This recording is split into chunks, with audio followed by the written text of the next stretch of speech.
Welcome back. It's 5:50. Time for your morning news now. Two people were arrested for crimes related to possession and distribution of fentanyl. Monday, Carrie Bashaw arrested when marijuana was found in their vehicle during a stop. At the La Crosse County Jail, officials discovered a bag containing a quarter to half-pound of fentanyl on King. Bashaw faces multiple charges, including conspiracy to possess fentanyl with intent to deliver. She was released on a $5,000 signature bond.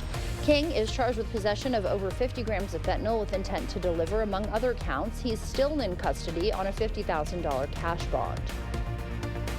Congressman Derek Van Orden is praising new House legislation as a big win for Wisconsin's 3rd Congressional District. The Water Resources Development Act authorizes improvements to critical water infrastructure across the country, including dams and levees.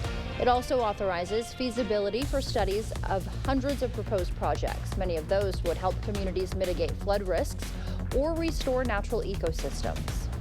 We got to make sure that the Mississippi River remains vital. I mean, our corn goes up and down that river. We lose the river, we lose our agriculture in the 3rd Congressional District. We move fertilizer back and forth, ballast, all this other stuff goes back and forth up and down the river. So this bill helps safeguard that. The Water Resources Development Act directs the Army Corps of Engineers to study several local projects. At the end of this week, Lansing, Iowa will no longer have any police officers. The chief's last day was June 26th, and this Friday, exactly a month later, the department's 2 other officers will resign. Although the city is sad to see them go, the tight-knit community says they have each other's backs.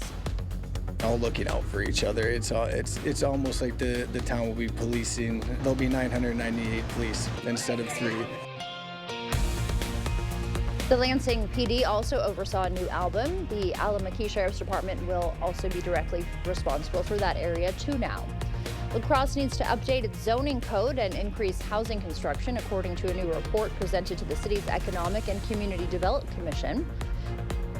The study found rental costs have outpaced wages and inflation, with nearly half of renters spending over 30% of median area income on housing. To meet the city's comprehensive plan, La Crosse needs about 200 new housing units annually through 2030. The report highlights 67% of city land zoned for housing only allows single-family homes, recommending code updates to remove development barriers.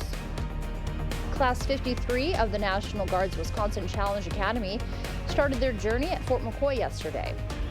The Academy is an alternative education program designed to reclaim the lives of at-risk youth.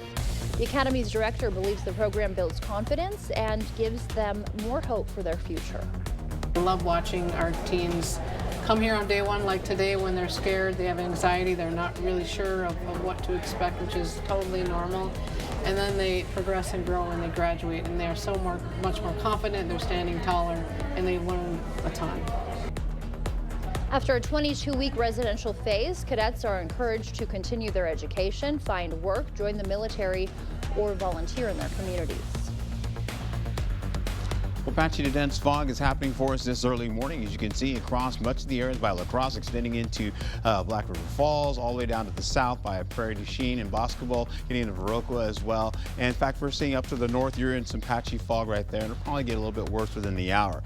Today, we're looking at temperatures running into the upper 70s to the low 80s, and then tomorrow we'll see more temperatures pop into at least the low 80s to around the middle 80s. How about this, though? We carry over to 83 to 85 degrees over the next couple of days. Mild conditions to warm conditions into the weekend, where temperatures running into the 80s. We'll pick up Monday and Tuesday with maybe a little bit of rainfall and perhaps a slight chance for Wednesday and Thursday. That's a look at your forecast.